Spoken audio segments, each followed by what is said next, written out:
Right, so fingers crossed that is all working and we're live. This technical stuff is not for me. I miss Barry. So I'm joined by John Commode and Andrew Wall. And obviously, we're going to be discussing yesterday. There's so many different opinions knocking around.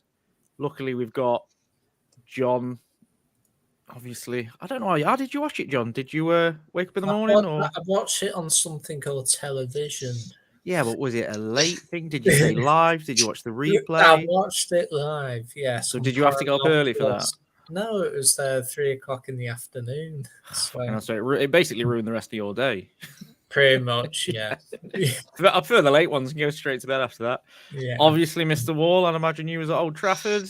Yeah, I was watched that. Well, shambles that was. Many Galatasaray fans around you? There might have been a few. It's not good viewing, is it? I've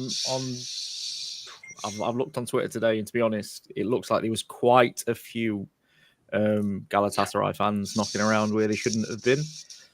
I mean, I don't think you watch the same as us, Connor. I'm assuming he's joking. So we'll start with you then, John, before we move to Mr. Wall. What did you make of the game?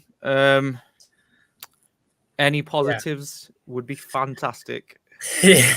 Well, I know there's been much discussion on social media. I did actually think we played well for the first 70 minutes, ironically. We did create a lot of chances. And obviously Hoyland, we ought to be talking about the birth of a star in the making for that performance. 3 fantastic goals from him, pulled ahead twice. We had plenty of chances. Obviously, we missed a few like Bruno in the first minute. Rashford, when he failed to square it to Bruno.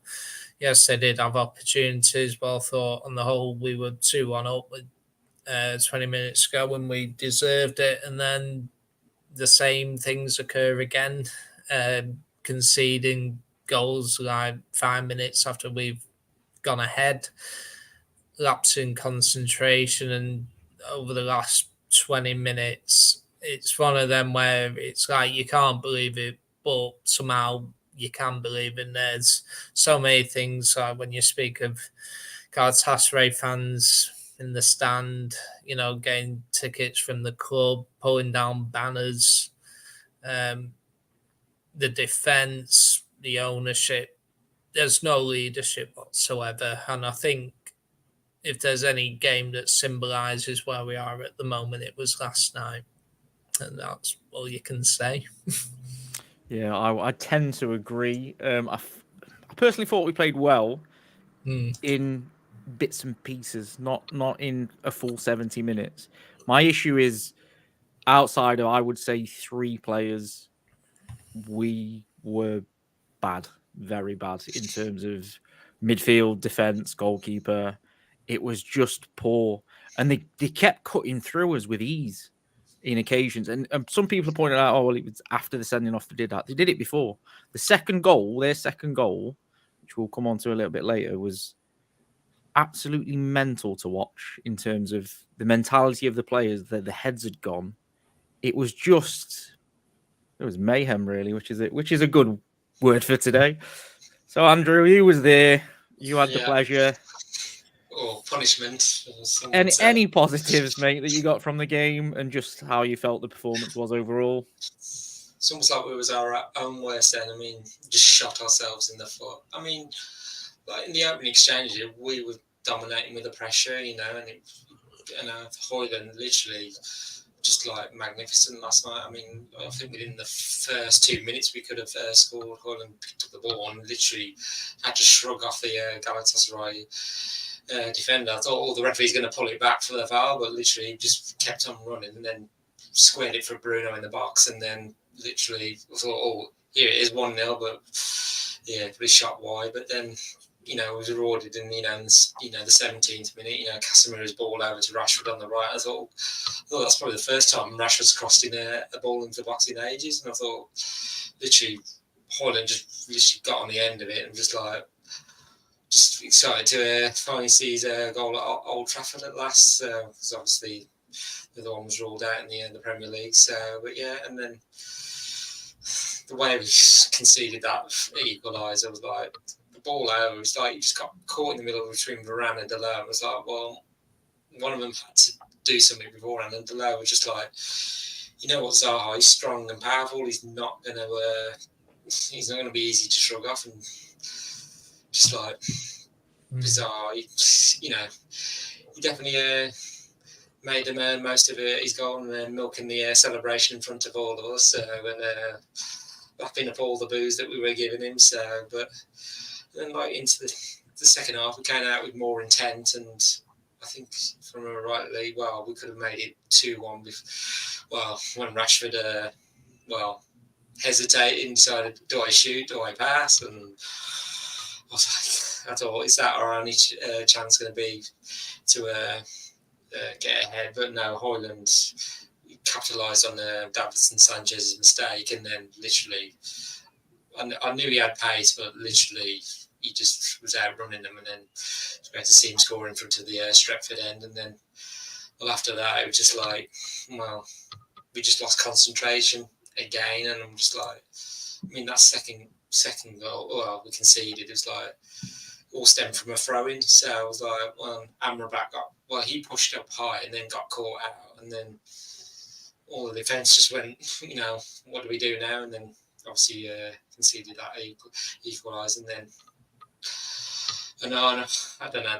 That's the worst of his clanger so far. Hopefully, he doesn't make any more than that. And then he just put Casemiro in the worst situation possible. Yeah, Casemiro could have left it, but then they would have scored. But yeah, And then Icardi missed the penalty, then went on to score the winning goal anyway. But in terms of positives of the game, well, I thought Mason Mount did really well. He looks very sharp. Højlund, well, definitely likes the Champions League, and say scored in both Champions League games now for United. But say it's a bit of an uphill struggle for United with the Champions League now. So losing to Bayern, you know, so we're just going to have to, you know, win the next 3 games against Copenhagen, home and away, and then Galatasaray, and then see what comes at the last game against Bayern Munich. But as I say, we can still qualify, but. It's like I say, it's a long road ahead.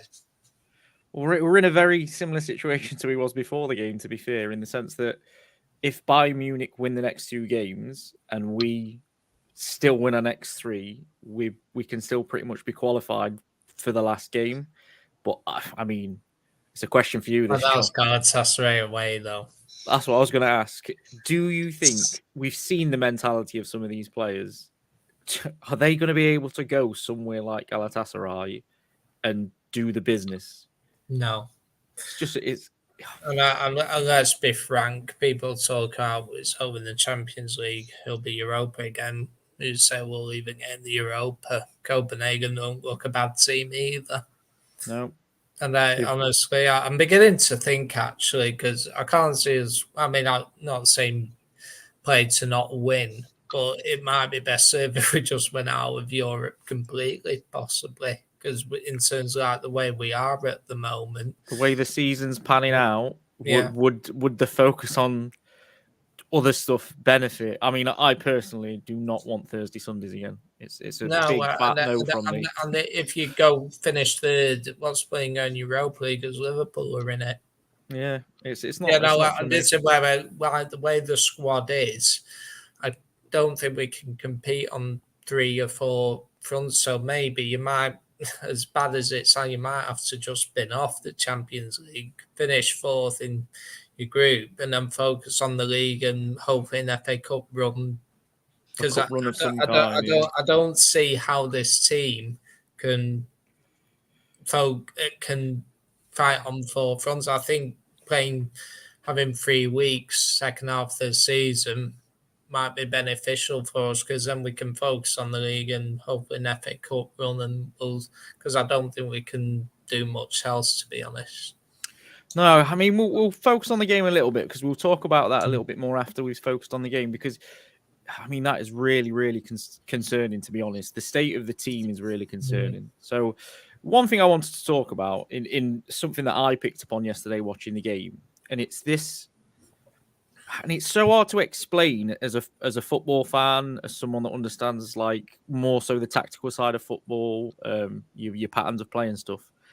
The amount of individual errors that this team has made this season is actually incredible on the face of it. When you look and delve into it a little bit more, it is absolutely mental. Each player is making 2 individual errors a game, and they're big ones, not like an Arna's is just incredible, really. But what do you think, if anything, Ten Hag can do to stop that sort of thing keep happening, Mr. Wall? Do you think he's got to drop players? Do you think it's just about persisting? What do you think the way forward is for Ten Hag? Because we keep picking these players and they keep letting him down, and there's got to be a cut off at this, surely. There has at some point, and this Ten Hag, look, he hasn't made any excuses, and I don't think he ever would, but you could say he's not been able to pick his strongest 11 this season, because obviously we've had injuries and illness, including the 4 new signings as well. And we've had Anthony, had the leave of absence down his back. Jadon Sancho has been out for disciplinary reason, and that seems no sign of getting resolved any time soon. But to say the one area that's been hit the hardest has been the defence. With 3 left backs out now, and Delo playing at right back because Wan-Bissaka's out injured too. So, and we're having Amrabat playing left back, and who's naturally right.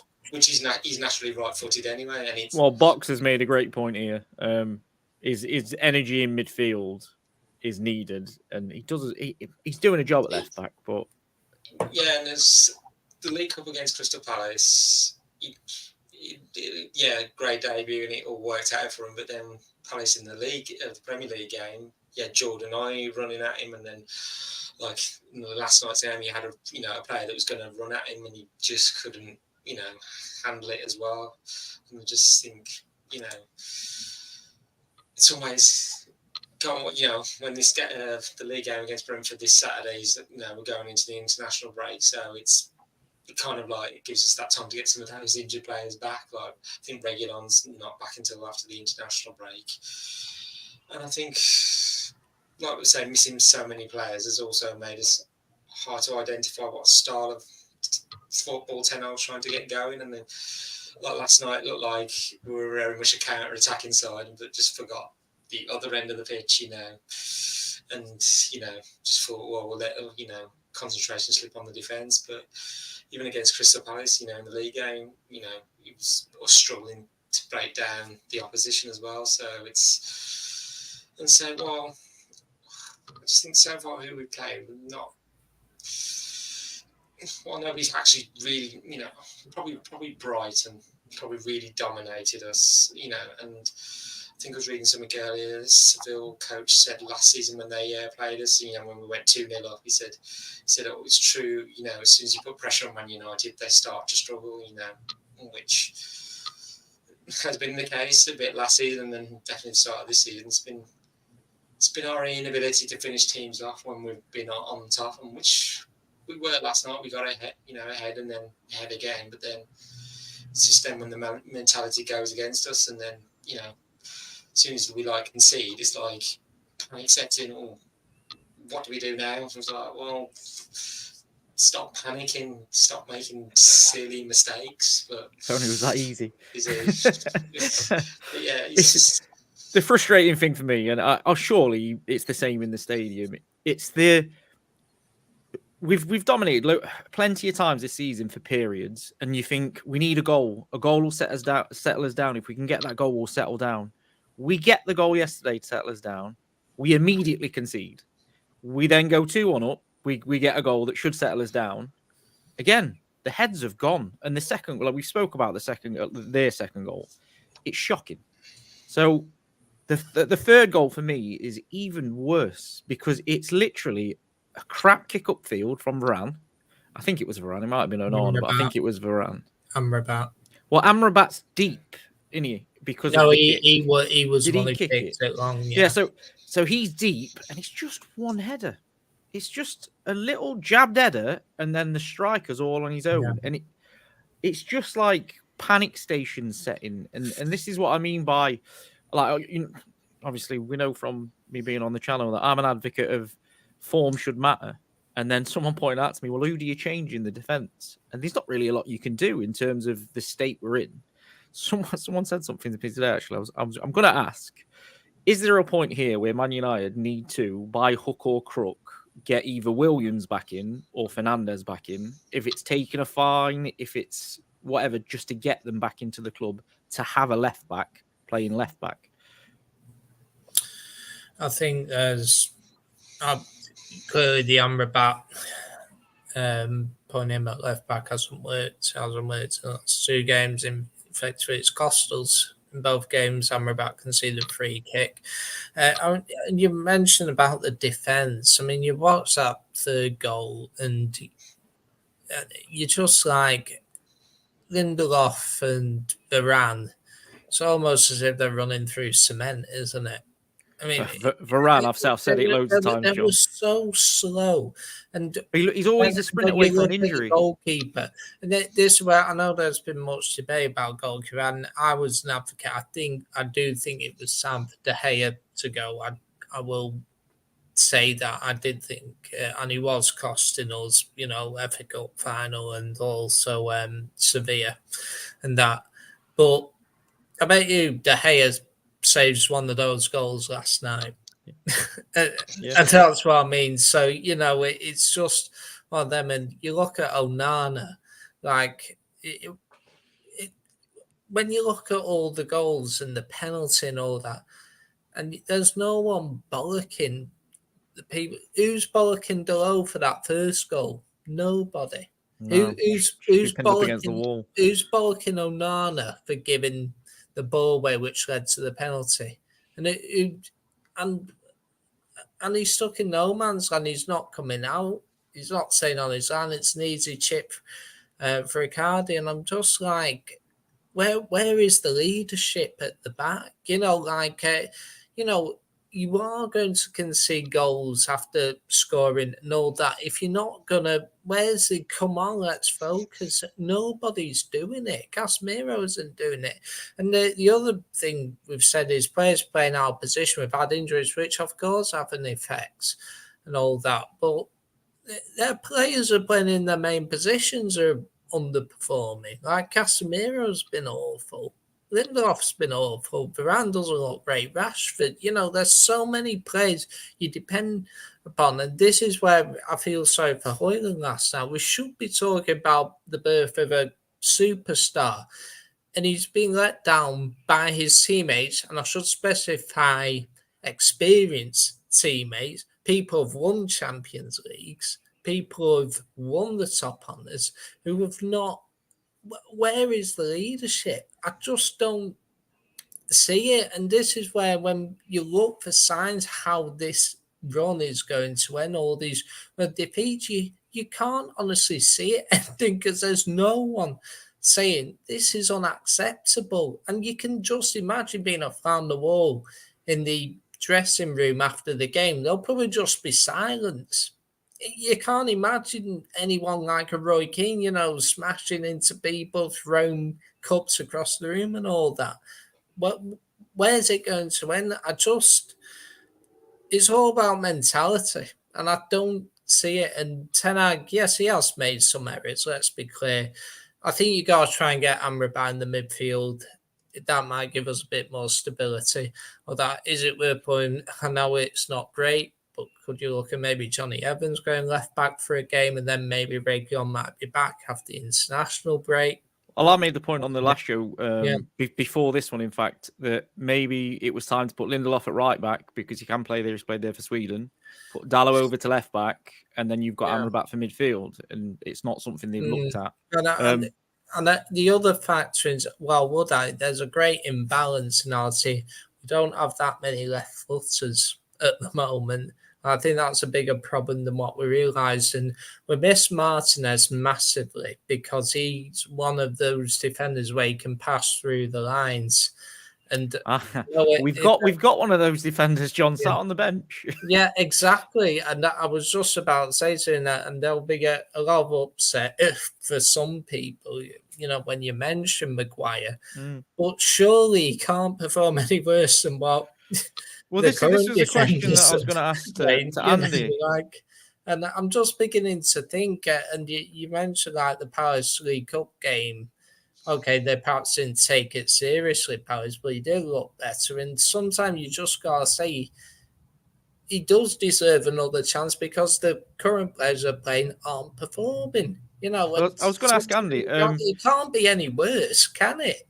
If you was the manager, Andy, and Lindelof started this season, I'm not an advocate of going in on a player in terms of he's crap, he should be out the club, he's rubbish. But form-wise, Lindelof is not on it. He's not at it. He's been a bit rocky this season. I would say that if Maguire had put in the performances Lindelof has this season, he would have immediately been dropped. We wouldn't be discussing whether he should be dropped. He'd already be out the team.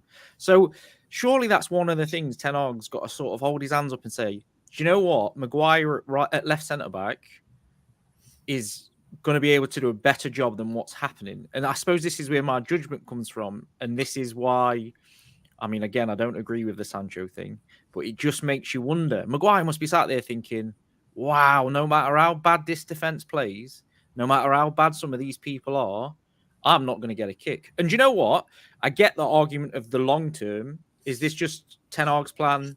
And come January, McTominay and Maguire are going to go wherever they'll be accepted because they're so unwanted by the club and we take the short-term loss sort of thing. But would you bring Maguire back in? Well, at the moment, I'm in the last form. Yes, I bring back Maguire in. Well, even the League Cup game against Palace, he did so well to hand on Mateta, and then the Premier League game, Maguire was taken out, and Lindelof didn't quite cope as well. So I just thought he really struggled. So, but can't understand that decision from Ten Hag why he sort of reverted back to Lindelof when he knew Maguire had done so well. It would have given him Maguire the confidence to start 2 games on the bounce. But so the whole, well, Maguire was making those mistakes last night in the defence. He would have got chastised, saying get him out of the club. But social media would just been a frenzy, and I think I've said it on the show before. Maguire could play the Premier League season, play 37 good games, and then on the last 38th game, have a shocking moment, and then they'll always remember that one moment that he did. So I don't think he could win, but yeah, I just think defensively, let's say, it's just ravaged at the moment with all the injuries. So I think, and obviously the situation with Martinez, I'm just thinking, that injury never healed properly. Well, why didn't you do the surgery when he had that injury, and he would have been back by now? Well, he would have been back and playing alongside Varane, and normal service had been resumed. So I think that was definitely to do with the fact we didn't have the right doctors or something at the club, did we? So I think the players were making more choices on injuries than maybe they should have. It looks very much to me like that doctor started on the Monday. He's looked at Martinez's injury and gone, what are you playing at? And then he's gone off for his surgery. Well, he wasn't fully fit. No, you could tell. Who was who made that decision that he was fully fit for pre-season? Yeah. I'd love to know.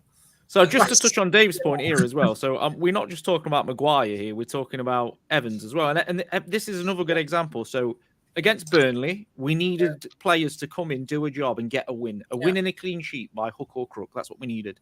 And Johnny Evans did do that. So I don't know whether we've seen Johnny Evans since the Burnley game. Maybe in bits. He came on in the Palace game. Yeah. Is it?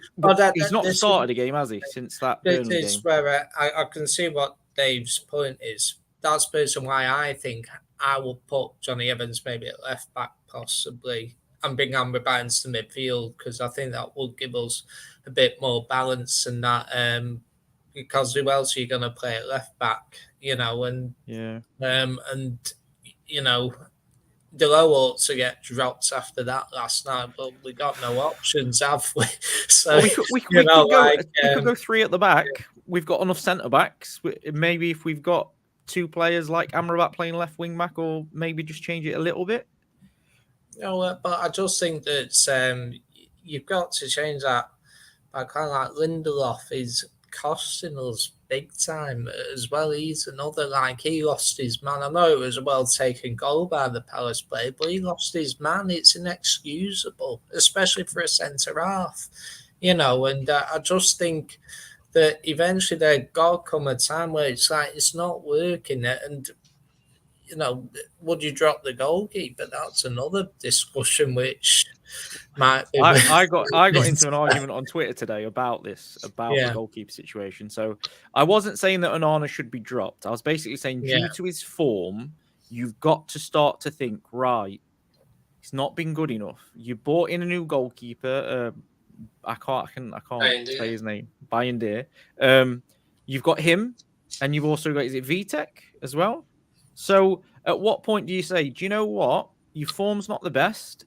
And someone came back with, well, he cost 45-50 million. Right, so that's the problem for me. Because we paid a lot of money for a player, he then can't be dropped. You back yourself into a situation where, and I very much compare it to the Solskjaer situation, he was backing players that were letting him down, and ultimately he paid the price for it. Yeah. And I'm genuinely, it comes across on Twitter as I'm very much Ten Hag out, and I'm not. I want it to work for him, but I am absolutely convinced if he doesn't step away from some of these players and say, do you know what? I don't care whether your name is Fernandez, Rashford, Lindler, whatever your name is, Onana, I've got to replace you. Otherwise, you're going to cost me my job. Yeah, Onana, I did hear something that I think he was dropped earlier last season with Inter Milan, apparently. I don't know how true that is, but it's something I heard. So perhaps he wasn't performing there. He was dropped and then he came back, obviously a better player, And there was rumours that that backup keeper was going to start last night. I don't think Ten Hag started them. Yeah, and I don't think he would have. And he's from Fenerbahce, so he will know the Turkish league and Galatasaray. Yeah. And I was just thinking that it actually might make sense. I don't think we would have lost last night if he played, put it that way. To be fair, I don't think we would have lost last night if Minan played. She would have done a little bit better. So, Andrew, we'll just to keep talking about the defence. Would you?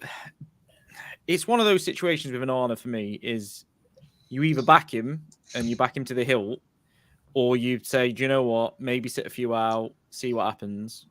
Where would you fall on that fence? Like, what's it like in the stadium at the minute towards Onana? I'm assuming everyone's backing him, but is there a little bit of frustration as well? Kind of like, it was like, we're backing him, but just a bit of frustration, the clangers he's dropped. I mean, like I say, he hit self-destruct, and that pass to the Galatasaray player, and it ended up Casemiro committing the foul in the box and then getting sent off. Luckily, Cardi stepped up and the penalty went wide, but Onana sort of got away with it, a little bit. But questions are going to be asked of the goalkeeper. It was obviously before the game, the talking point was where Bayindir was going to get his chance. So it might be that Ten Hag considers him against Copenhagen, and also with Onana's error, there was a price to pay with it because Casemiro was now suspended for the next Champions League game. So, and if Casemiro didn't make that tackle, then it looked like it was going to be a certain goal anyway. So Casemiro would have. He's taken one for the team, so I must admit, is that a bit of a mistake from Casemiro? Because I was going to ask the same question. I know. Perhaps if he had not been on a yellow, then possibly I would excuse it. But he knows he's on a yellow. He knows he's going to get a red card. He knows he's give a penalty away. You're better off conceding the goal there. You're 3-2 down, but at least you got 11 players on the field. Then but you hand it the momentum to them. That okay, they missed the penalty, but they've gone on to score. It very much reminds me of the Suarez situation in the World Cup. Can you remember where he punches the ball off the line, they miss the penalty, and then they go through? I think the issue with last night in particular is if he does that challenge, they miss the penalty, and we somehow get a 2-2 or even snatch the win, we're lauding him for the genius that it was in taking down the man and then missing the penalty. But because in that situation, old head maybe should have gone, I'm on a booking. If they score, we've probably got a better chance to get back in the game with 11 rather than 10.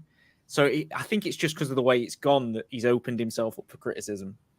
Yeah, and I think it is a bit difficult. But it's interesting that someone said this earlier today. Doesn't that pass symbolise something significant in terms of we wanted to have in it? You know, the amount of criticism De Gea got. United need a ball-playing goalkeeper, and we get Onana in, who is, I know he's not showing it at the moment, but he is a ball-playing goalkeeper. And he gives the most simple ball away where he could play that pass blindfolded 9 times out of 10. It ends up costing us the game, you know, and that symbolises a lot, that moment. We'll remember that moment for a long time, I reckon. And, you know, it's a symbol of everything that's going wrong at the moment. But I do think with Casemiro, it's one of them. If it was outside the area, then you give a free kick away kind of thing. But I don't think I'm one of them. I know we missed it, but the chances are usually you back a player to score a penalty, wouldn't you?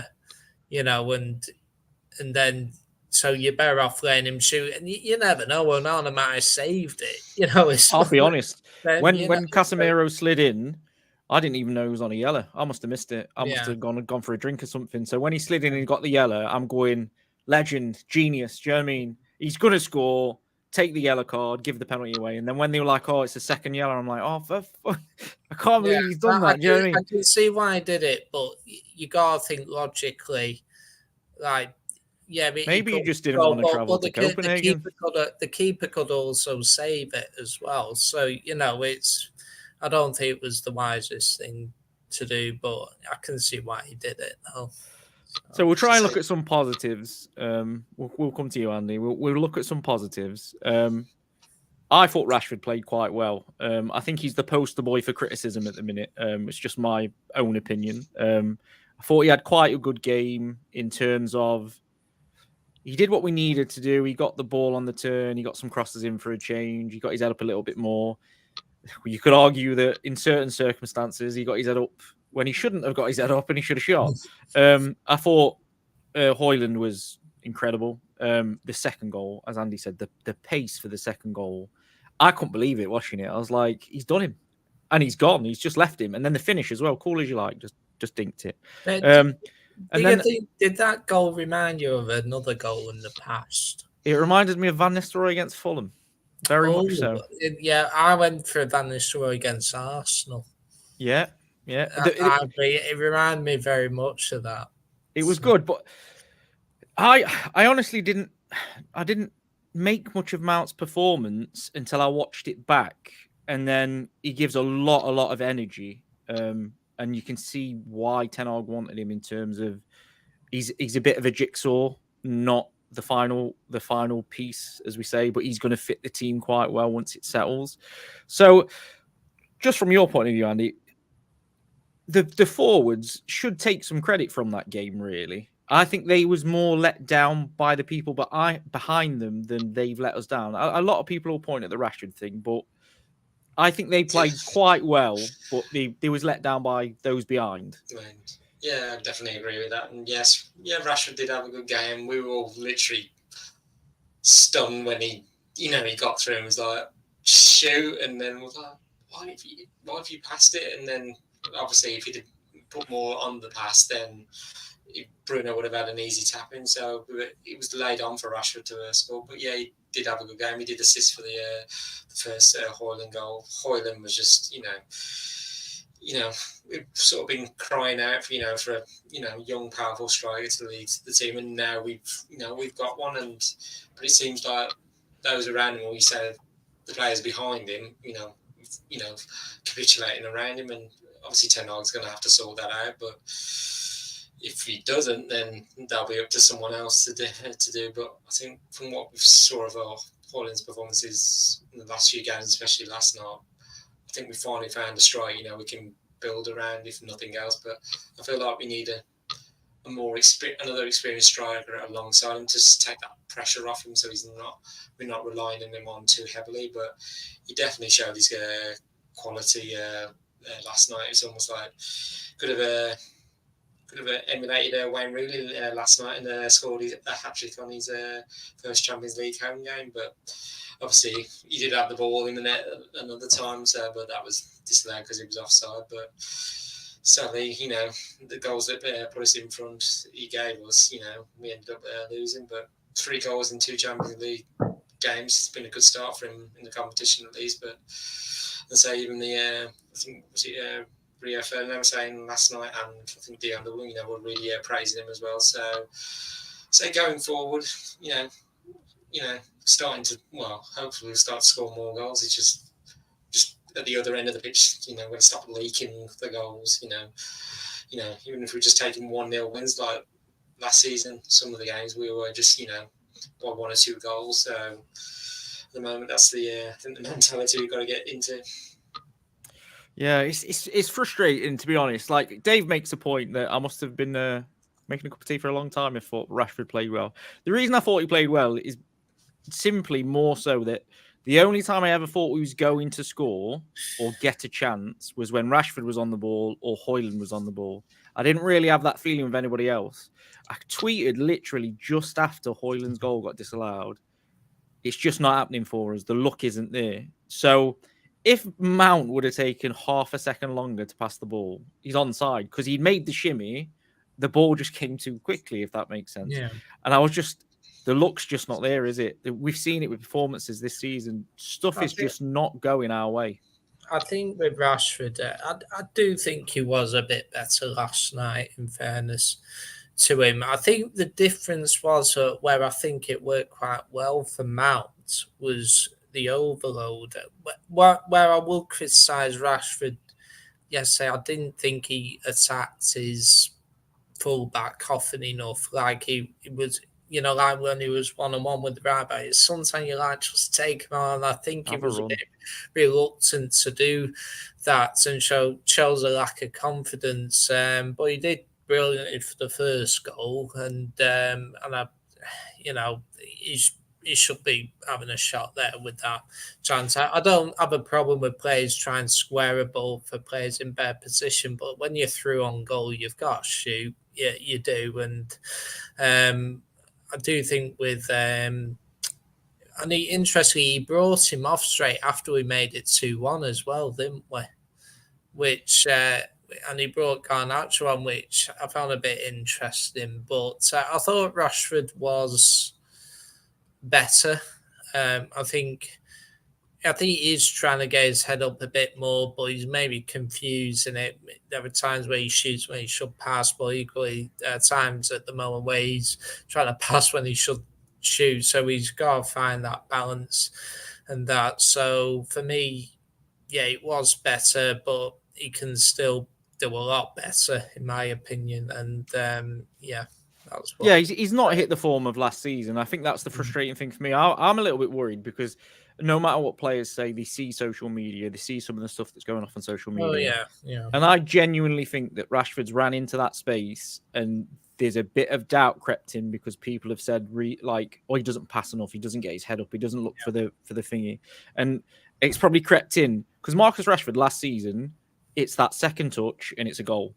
And then we're talking about a completely different story. It's ironic that he was trying to find Bruno. I arguably think Bruno's been worse than Rashford. I genuinely, I was discussing this again with someone else. They said that Bruno had a good game. It's one of them that I know Bruno scored his great goal at Burnley, didn't he? Yeah. But I know Rashford needs a goal, but I feel Bruno needs a goal as well. I just think both of our main players and they're out of form, and it's a big worry. And I think it's right to start questioning whether he should be in this. I do think Rashford makes things happen and that it was better. Also, I think we were better as a team for him playing. Bruno, he's playing out of position, isn't he? And it'll be interesting to see now that Anthony's obviously made his return last night. Whether that's ethical or not. It'll cause debate, but if he is going to play, might give us a bit more balance because that right wing has been an issue since obviously he took leave. So maybe the team might have a bit more balance now that Anthony's back because he's, aside from Hoyland, he's the only other left footer we have. Yeah, so going back to Fernandez, Andrew, obviously we've got Brentford coming up. I believe it's at Old Trafford. Yeah. Me personally, and it's just my personal opinion, I would prefer Fernandez on the bench than playing on the right wing. Do you persist with Bruno there, or do we have to get him back into his best position? I think we've got to get him back into his best position. I think I'm just reading something now on Bruno saying he's played more minutes than football than any other elite player last year. So literally, Bruno is there for the team. He's never injured. And he'll fight for everything for the club as well. It's like during games, yes, sometimes he will give away the ball like he did last night, and there's like a few moans and groans. But I thought, well, at least you're trying to do something. You're trying to get the team moving forward. You're trying to be creative. He's willing to take that risk, and sometimes, doesn't quite go according to a plan as well. But I think definitely need to get him back into his best position. But whether taking him out the side would be good for him, probably for rest wise, yes. Because he's played the most minutes of anybody in the world at the moment. But yeah, it's a difficult one. I'm just like, you need those players like Bruno who will just go out there and give everything. So I suspect he will be starting. Well, he's going to be starting the game against Brentford. So like I say, we'll have to see. Yeah, so I'm quite interested in what's coming next. I personally think we've had enough games this season to know what players are in form currently and out of form currently, and the players that should be playing and shouldn't be playing. Our best performance, I think it's someone's just put it here, Dave. The 11 we field against Palace. I get that they made changes and it's a little bit of a leveler sort of thing. But that is the best football we've seen this season by a distance with that team that played. And it didn't have Rashford, it didn't have Bruno, but it really did feel like the team worked more off the pitch, etc. So it's a difficult one. But do you think there's Box put a comment here? Do you think this is a realistic thing that we may have to look at? And that's getting energy into the midfield that then can protect the defence and just shutting up shop a little bit and maybe getting a 1-0, a 2-0, just keeping a clean sheet, getting the legs on the pitch, do you know what I mean? And grinding out a few results so we can build on them.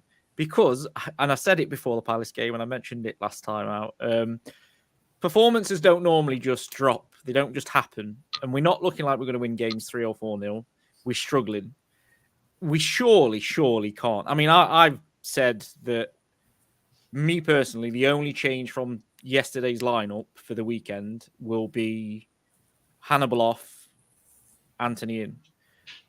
And if that happens, that's when I'm going to be a little bit more vocal in terms of, right, we've got a bit of a problem here because the performances aren't good enough, but the players are still playing.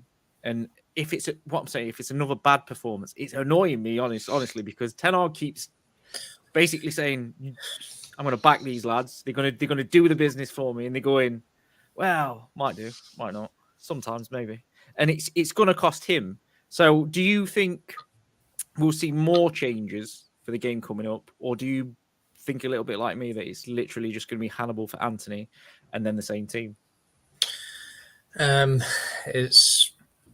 I think he will bring Anthony back in. I think for the balance on the right-hand side, I know there's criticism of Anthony, but I do think we're a bit more of a stable team when he is playing on the right wing, and he does track back and support his right back as well. And whether we play that, obviously Palestri's done decent, but he's not first team ready. He's not the type to make something happen, which you need your right wingers to be there. You know, for all the criticism of Anthony, he will keep trying, and he is capable of producing a moment. You know, he's one of those players like he'll try something 10 times, he might get it wrong 9 times, but it's the one time he gets it right kind of thing. So, you know, and I do think now that he is back in the team, regardless whether it's ethical or not,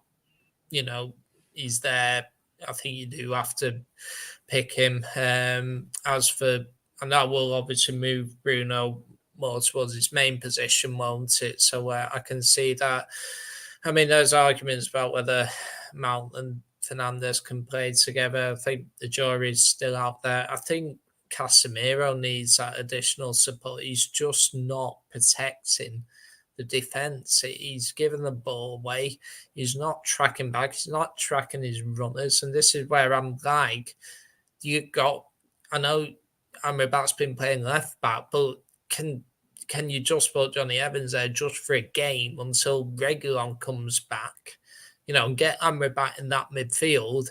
As soon as you get Amrabat and Casemiro in that midfield, it'll be more stable then. You know, and I think that's where we're going wrong in games, and that's for me where we got to look at moving him there, and that's what one area I will criticise Ten Hag. I think he's got to look at doing that to alter the balance of the team. And yeah, Johnny Evans, he won't run forward and expectedly will do a job, and he's obviously an experienced defender rather than a centre midfielder playing at left back, because you know it could easily cost us the game again. You can't have also you got to get that balance around midfield and on the right hand side, and then get a player in at left back that can do a job for you, and that will lead towards getting a result more likely, because then the team is more balanced then in a way which it wasn't against Palace and against Galatasaray last night.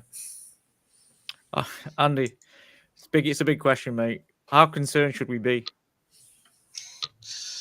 I mean, going forward, I just think, what does, Ten Hag need to change, or if, is he going to change? And I'm just, yes, United have made, the worst start to their season. And yes, Ten Hag, he's got to take some of the blame for that as well, and we're going through probably the bad patch since he was appointed. But let's say, while the mood amongst us fans, is a bit, he's low at the moment. I just think last night at Old Trafford, no one was calling for his Ten Hag to go, and yeah, obviously in the last few weeks, stock has taken a bit of a hit, but United have got to stick by Ten Hag. We did so well in the first year underneath him, and he's made some difficult calls, other problems, and which some of them are not of his own making. So yes, we're in a difficult position at the moment, and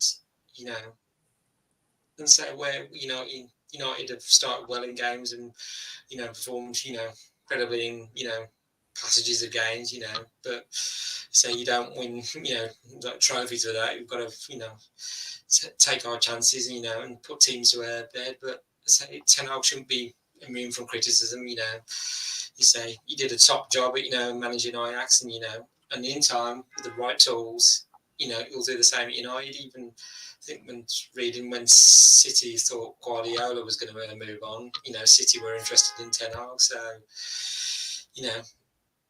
we finished, probably, we finished third last season, which is probably unlikely. We thought we'd finish that. We thought we'd probably get 4, but to finish was really good. We won the League Cup and reached the FA Cup final. We also knocked out Barcelona in the Europa League last season. It was one of the most convincing performances, at the new camp under him as well. But let's say he's still got much credit and goodwill from us fans in the bank, and when he comes out at Old Trafford, he's applauded by us all. So, I just think back to past managers, when they lost the majority of us match-going fans, and I just think, like, for Mourinho. It was like back in 2018 against Seville at home when we just, got defeated there, and that was the start of the slide for Mourinho as well. So I'm just like, by no means Ten Hag's not there yet, and we just need a bit of change in fortune, and and players, most of our players back, and some wins and a bit of good luck as well. But Ten Hag just needs time to turn it around, which I think he deserves, and he needs. He will do that. Yeah, I mean, honestly, I tend to agree. And again, sometimes Twitter's a tough place sometimes because I tend to come across as I don't want in there and I don't think he's going to do a good job, etc. But it's just so frustrating. Like I picked up yesterday that we had McTominay, Maguire on the bench and we were knocking balls long and he still had a sub left. So why is he not chucked one of them on up front? And this is where, I mean, he should be criticised when the criticism is fair, if that makes sense. So I think it's fair enough to question some players aren't in form. Should he start to make the changes? Why didn't he make certain changes sometimes? That's absolutely fine. But I'm still going to back Ten Hag over these players at the moment because we've seen some of these players let down past managers. And it was mentality that was the issue. I mean, under Solskjaer, it was quite a few times we went behind and ended up managing to get back to win, and that was good mentality. Our away form was fantastic. I don't, by any stretch of the imagination, want Ten Hag to go this season. My worry is that he's going to, because in essence, the club is rotten from top to bottom at the moment. And he's only going to have that goodwill from the fans and other people while the results are there, if that makes sense. I asked you last week, Andy, I said, would we take just 8 a bad season, but we back Ten Hag, or do we? Do you know what I mean? And I feel that's the position we're in with this manager. I think a lot of people want to back him, and it might just be accepting. Do you know what? Short term, for him to get what he wants, we might have to accept that he's ignoring Maguire, he's ignoring McTominay. He's made it clear to certain players that he doesn't want them there. And until these things happen and these players are gone, and he's got in a few more that he wants, it might just be a bit of a rough season for us. Having said that, we'll move on from the Champions League. One word answers. Do you think we'll qualify, John? No. Andrew?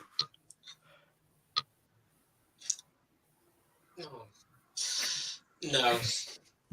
I wanted to say yes, but I'm just thinking, Galatasaray away is going to be, ferocious there. And I'm just thinking, I remember seeing an article the other day, because it was like 30 years since, we went there in 94. And I think the title of the article was that they're going to Galatasaray, welcome to hell. So they're going to make it like that again. And, it's going to be difficult to go there as well. And plus, Bayern Munich on the last home game as well. It's going to be like, are we going to get anything? I hope we do make it out, but I just don't see it after last night. I say it's a long road ahead. Yeah. Do you know what my problem is? It's not even the Galatasaray games. It's if you've said to me, are we guaranteed to take 6 points from Copenhagen? I can't tell you yes. And that's my problem. So if I can't guarantee we're going to get 6 points from Copenhagen, then how can I say we're going to beat Bayern Munich? I can't even guarantee us beating them. That's what I mean. It's a tough one. My personal preference is not Thursday, Sunday. If that means we finish bottom, we finish bottom. Yeah. But just not Thursday, Sunday. I think we did that once under Fergie, didn't we? I can't remember what season it was. We actually finished bottom, so we were out of it. So we got to 05-06. And we got to concentrate on the league and the domestic cups instead. 05-06 it was. So John wants to shoot off in 5 minutes. So we'll sort of edge towards the Brentford game. What changes do you want to see for the Brentford game, if any? And how do you think it's going to go? The goalkeeper is interesting. I think Ten Hag needs to see whether Onana is in the frame of mind to play the game. And I mean that genuinely, because he looks completely lost, and only he will know that. And because a goalkeeper is a bit different because I think you drop him, all the headlines will be, well, you spent 50 million on the goalkeeper and you've already dropped him. Only he can make that decision whether he's in the frame of mind to do so. As I said, I put Amrabat in the midfield. I will bring back Maguire. I'll partner him with Varane. I'd put Johnny Evans at left back. I will for a game, and hopefully Reguilon will be back after the internationals. And I'll play Anthony at right wing. And so what's that? About two or three, 4 changes, I think. 4 changes. So yeah, and that's what I would do. So obviously, because you're going to be leaving us shortly, what do you think the result's going to be? When was the last time that we lost 3 games in a row at Old Trafford? I don't know, but we've lost 2 games on the bounce. Do you know what's worrying me as well? This half-time record that we've got when we lead in. I'm very, very worried the form we're in that's going to go, and I really, really don't want it to because it's magical. No, we won't be leading at half time. So confidence.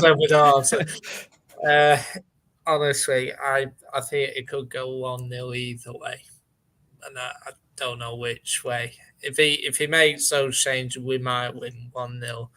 If he sticks with what he was going off here, Brentford might win 1-0.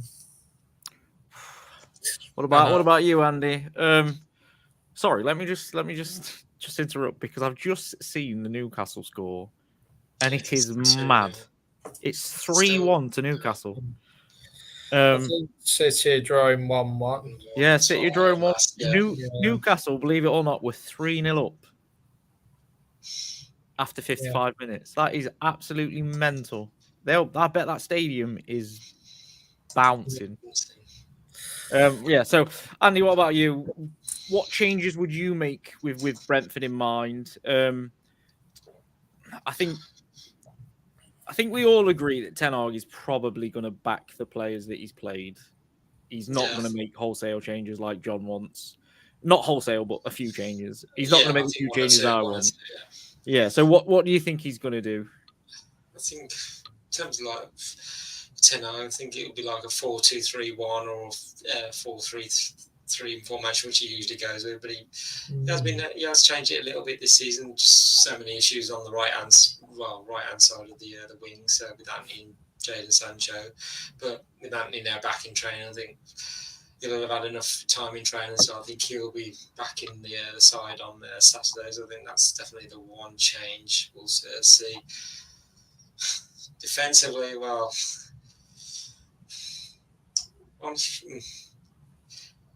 More tempted to put,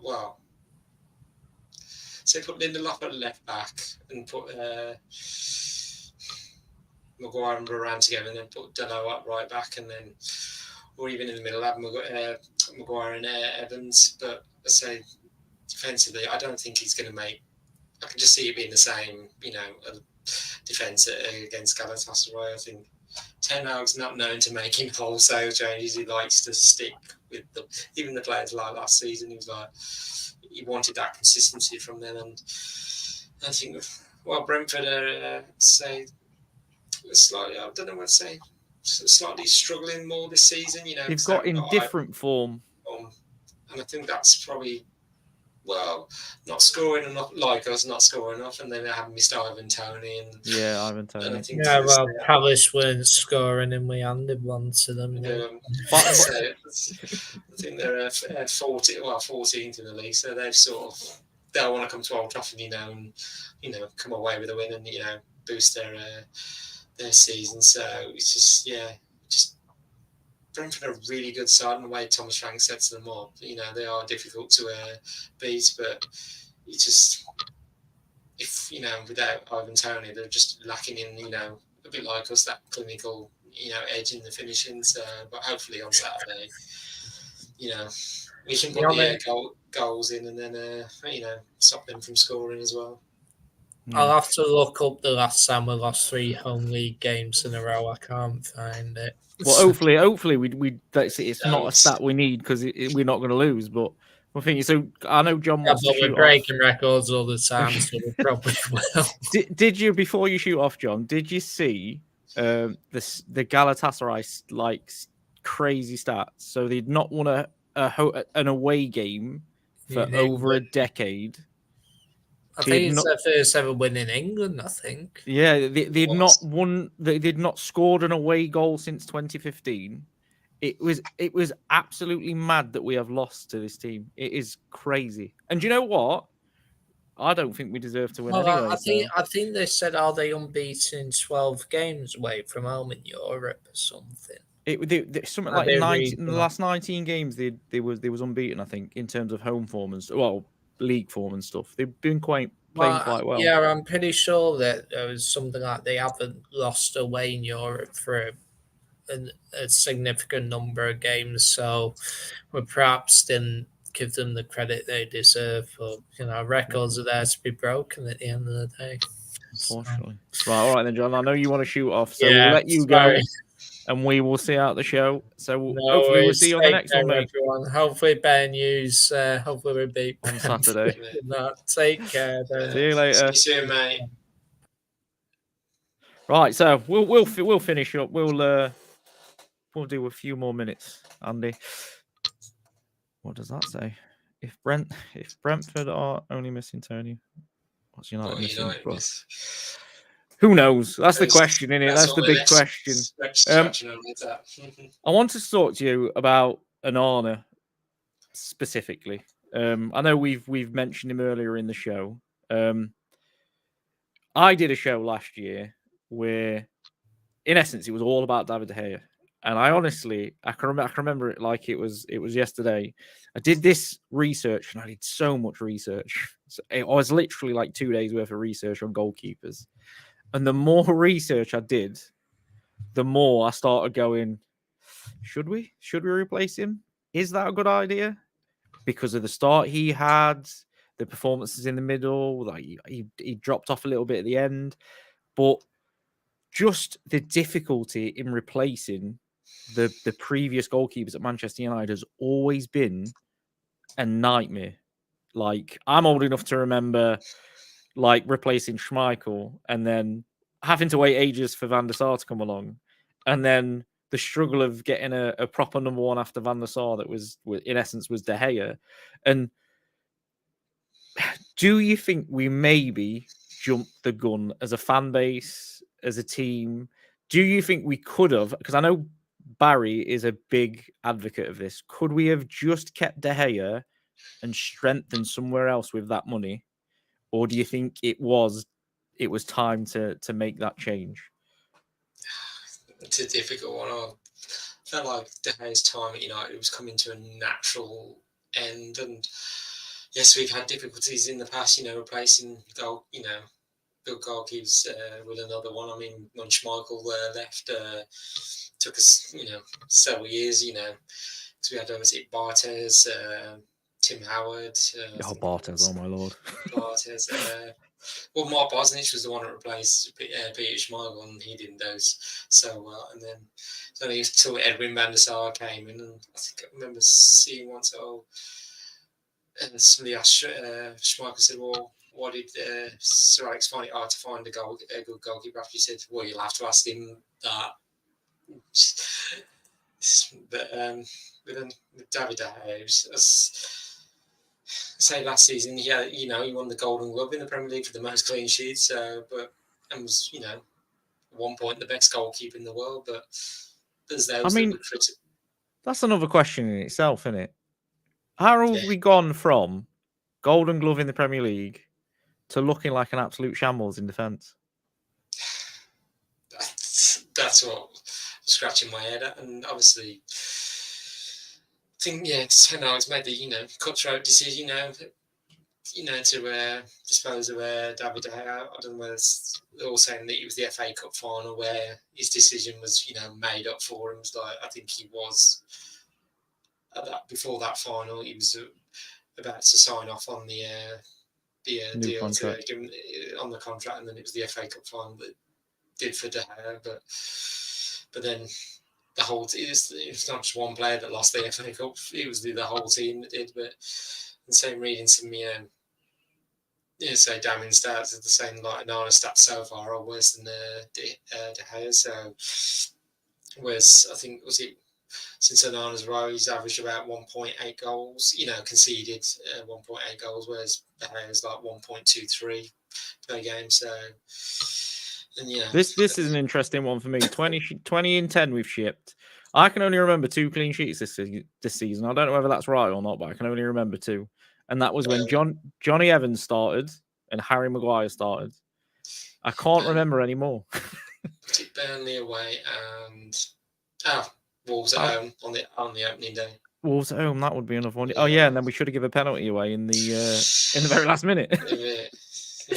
Yeah. I don't know. It's so hard to put your finger on.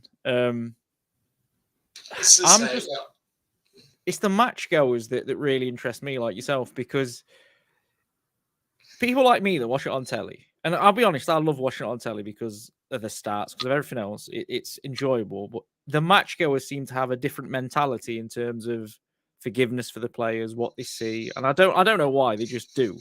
Like, at what point do you think the fans will eventually right, too much is too much? How many more games, like bad games, do you think we've got before this big pressure?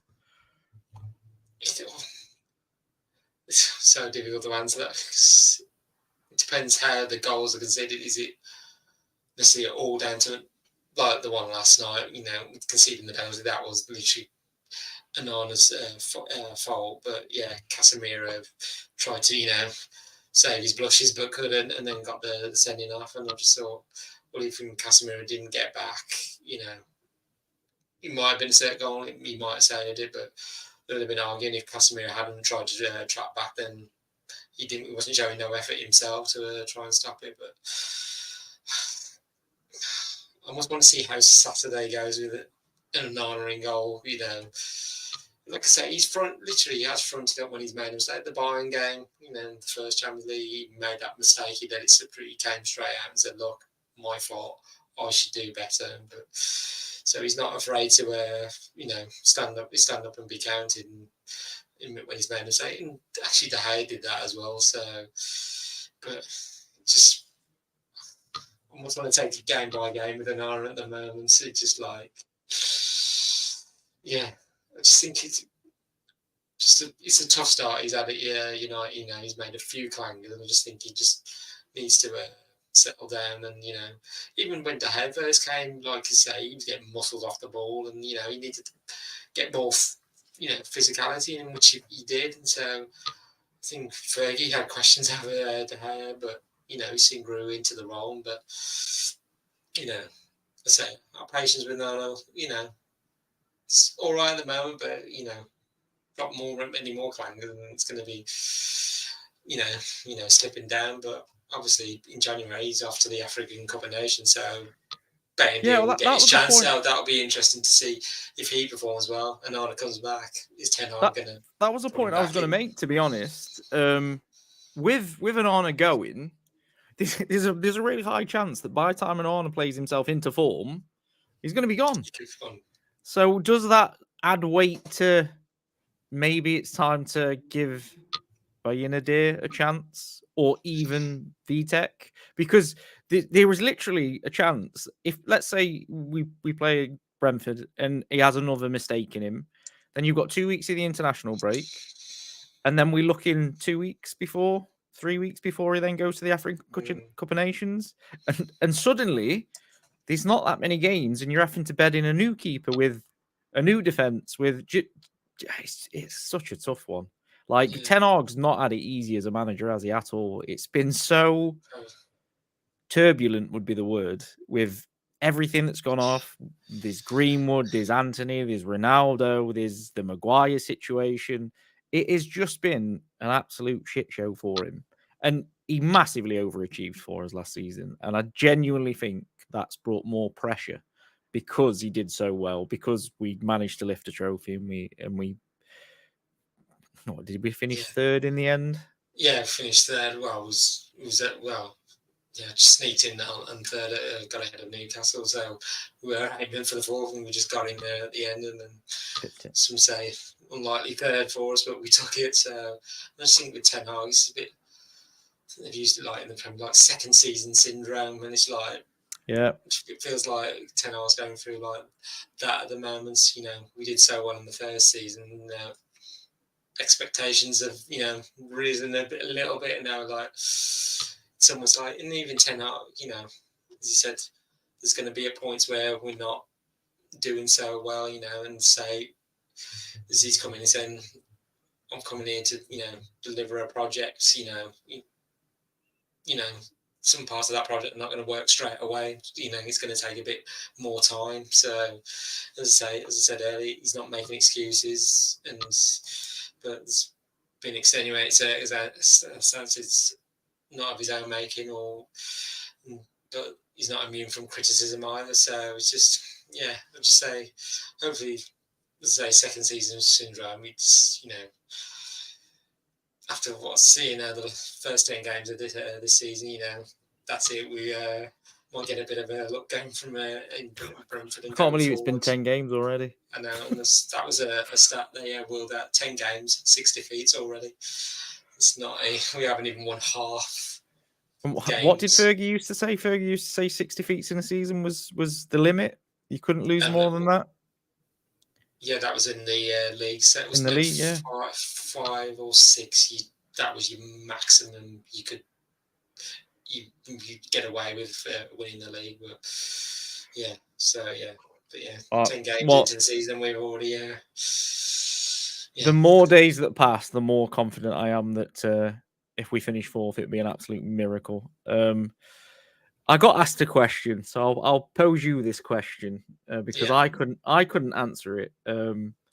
I see where people are coming from with the question, but I genuinely couldn't answer it. And it was, if United keep playing the way we're playing, do you think that Ten Hag will last past Christmas, or do you think the club is that poorly run?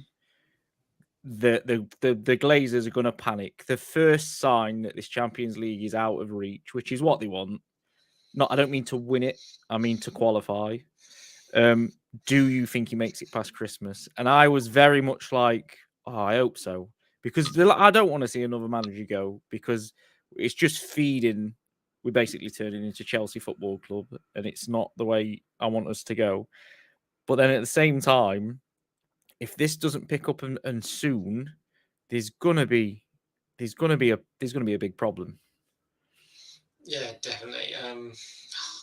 It is a difficult question. So much to the match going fans. I said like last night, no one's calling Ten Hag's got to go. Even after the game, disappointed. But I say we're backing the manager and the players as well. So despite the performance they gave, like it's almost like we say roll on the next game.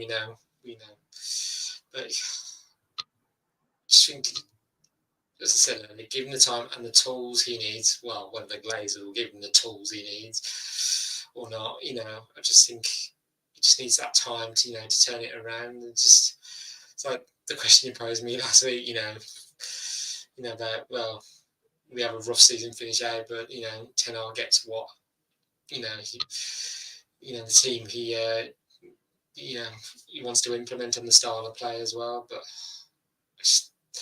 I don't want to be going through this cycle of say I've backed all managers right until the end, even like with Ollie as well. But you just the Watford away game, I thought I just thought for your own mind and sanity, it might be best to go, and because these players they're not giving anything for you, and not with Mourinho as well. It was just like there's points. Well, I said earlier, started to slip, in that Champions League game for Seville, and then the next season started, and then I think it was like before the Newcastle game and we would like he was going to get sacked, or whether we win, lose, or draw, and we was 2-0 down. I thought, well, this is it. It's going to be all over now. And then he came back, but it only lasted another 2 months underneath him, and then it was like losing to Liverpool was like, yeah, that's the final straw. But yeah, I'm saying I'm still back in Ten Hag, and I'm just like I say,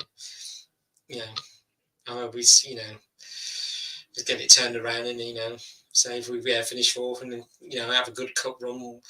It's Champions League, FA Cup, or League Cup. I'll take retaining the League Cup again as well. Something a trophy you know, to defend as well. I think this is definitely a statement that all for United as a culture can get behind. This is definitely the problem for me. It's I maintain, and I will always maintain, and I have this argument so often with people about Solskjaer. He made me fall back in love with Man United in terms of football, the happiness of watching Manchester United. I would turn the telly on, and do you know what it was? It was the expectancy of challenging. So it wasn't even winning. It was, do you know what? We've got a chance to get to the final, but we're not just going to get to the final. We're going to get there in style. We're going to win 4-1, 5-1. It's good football, no matter what people say. And it's definitely the culture of the club that have let him down in particular, especially when he names the players that we could have signed for the money that we could have signed them, is an absolute nightmare. And this is my fear with Ten Hag. It's not that he's a bad manager. It's that, as with a lot of really good players, this club has let him down, or is letting him down because of the way they deal with it. Box has put a question up here. I'm going to refuse to answer this question on the basis that I don't want him to be sacked. But this may very well be a conversation we end up having in December. Hopefully never. Hopefully never, but it may definitely be a conversation we end up having in December. When people say sack Ten Hag, I don't even know what managers are available, not available, what decent managers are knocking about these days. Someone said to me the other day, oh, well, just go and get De Zerbi from Brighton. And I was like, this is where people don't understand it. Because even if De Zerbi came to the club, he wouldn't be able to do what he's doing at Brighton, at Old Trafford. There is a barrier there that stops managers. Only the world's very, very top managers would be able to do it. And that's because they would say to the owners, I'm not going unless this happens. Otherwise, I'm not signing. And I think this is the problem. I think Ten Hag has again been promised the world, and he's not got it. He's been promised that this would happen, that would happen, and he's just not got it. Someone said Southgate. Jennifer. Wait, actually, I might go for that, because then Maguire would at least play. No, maybe not, though. Maybe not. Just on Ten Hag, because Zlatan gave an interview the other day to Piers Morgan. Yeah, I watched it. You could see Piers Morgan trying to bait Zlatan into making negative. And he said about Ten Hag, he said, well, at Ajax, you know, nurturing, you know, young talent, whereas come to United, you know, and they're big stars, so he's having to manage those personalities while also nurturing young talent as well. And just think, as he said, with those big stars, he just needs that time to get the.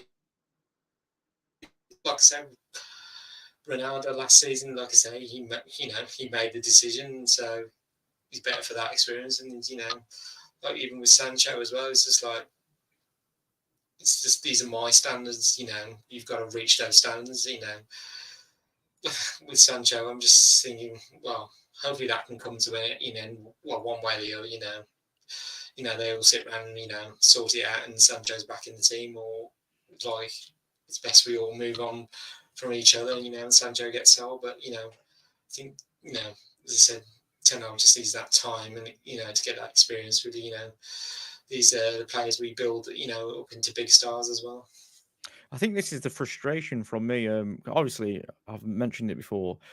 My entire family support Liverpool, and so does my dad. So watching how their club's been run for the last 10 years, it's been absolutely ruthless in every way, shape, or form. Even this season, it sounds like Henderson's gone to Klopp and said, "Got this big offer.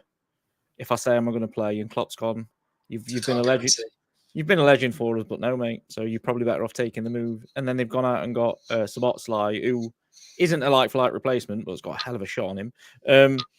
It's just the frustration of watching. Ten Hag looks like he's been ruthless in quite a few situations, like the Ronaldo one, just in particular, the way that he's dealt with Sancho. And then the club don't seem to be ruthless. So, I mean, me personally, a ruthless club, Sancho goes in January. The manager doesn't want him. They've had a fallout. He's off in January. You take a loss of 40 million if you have to. You get him gone. Let's be honest. You'd have been out the door, like exactly. You know. What's going to happen is Sancho is probably going to be there in February, and because the club don't seem to be able to be ruthless in transfer markets, with the contracts, player power, we seem to be lacking. I mean, Box is saying time for Ollie to return. I'd love it, but I don't think that's the future, is it? Yeah. He can remain as a legend of the club. You know, had some good times under Ollie, but we'll say we've moved on there. So, but yeah, always be a legend. Yeah, I think this is a good point as well from Brendan. Football people running the club, and I think that is one of the problems. Well, sort of Ferguson and Gill, well, when they were there, they sort of kept the the baying walls away from the Glazers, and we're still protesting even when we were winning. But you know, Ferguson and Gill papered over a lot. I always maintain that losing both of them at the same time, it would deadly. And to be fair, like with Richard Arnold, who took over Edward, look, from what I've read, he delegates to people that have, you know, knowledge in the areas that he doesn't. He's not, I think from what he said, I'm not going to profess to know, you know, everything. I will put people in charge that will be able to do the job, whether that's the right people or not, he will at least do that. Not as Edward would, you know, he used to have his hand in the transfers, and look where that got us. Up shit creek without a paddle. Yeah, £1 billion up the wall, and some of it stuck, and some of it slid down the wall. And right, incredibly, Andy, we've managed to do an hour and 20 minutes, which is mad. It don't feel like it's been that long. I'm just gonna have a quick look at the Champions League scores. It looks like Newcastle. Oh, Celtic have dropped the ball, so they're losing. So before we go, score prediction for the weekend. I'm going to go 3-1. I can see Brentford scoring, so just hopefully we score. You know, that is a brave prediction. I'm hoping Hoyland will score the hat-trick. Yeah, that would be nice. Yeah, it would be good for the international send-off, wouldn't it? I'm going to go for. You know what? I'll take a 1-0. I realistically agree with Box. So Box has said 1-1. I said it for a few weeks. I would take a low scoring game, clean sheet, out all day long. Happy. I feel like we need to take, you know, the hurt from yesterday's game and just use that as fuel, and just like do you know what? International break. Let's go out there and just give the fans something to go away with into the international break. Ten Hag said that sort of thing. He said we need to use it as fuel. And then when he said that, that's when I went, yeah, this team's not going to be much different. say stick together. It was like, things are not looking great, but what's to say? United we stand, divided we fall. So let's stand together with each other. Dave and Jennifer are a little bit more pessimistic than us. But again, you can't argue against it from what we've seen. My annoyance is that Brentford are a bit of a weird one for us, aren't they? You just don't know what you can say. Their season's been a bit mixed so far, so you just don't know what Brentford are going to turn up. Hopefully not the one. I'm going to say, hopefully it's the one that's not very good. Last couple of seasons. Right, so we'll leave it there. I've enjoyed it, Andy. It's been good. We'll be back on Saturday evening. Barry will be back. I don't know whether you're going to be back. Are you, Andrew? Should be. It's 3:00 kickoff, so all being well on traffic, I should be. So hopefully a bit more of a positive show after we win. Going smiling. Yeah, but we'll see. Right, so I appreciate all the comments. Boxes just quickly pointed out Newcastle 4-1. Wow. Okay, Are we right. having So the night in the town tonight. I'm going to say that is going to be. I wish I could get up there. That was going to be mental tonight. That is. I bet the police have already called in extra forces from local areas because that is going to be a mad one. Yeah. So we'll leave it there. Obviously, we'll be back on Saturday. A much more positive conversation to be had on Saturday, hopefully, about how Maguire came back in and scored a 90th minute winner. That'd be absolutely fantastic. But we'll leave it there. Thanks very much for joining us, and we'll see you on the next one.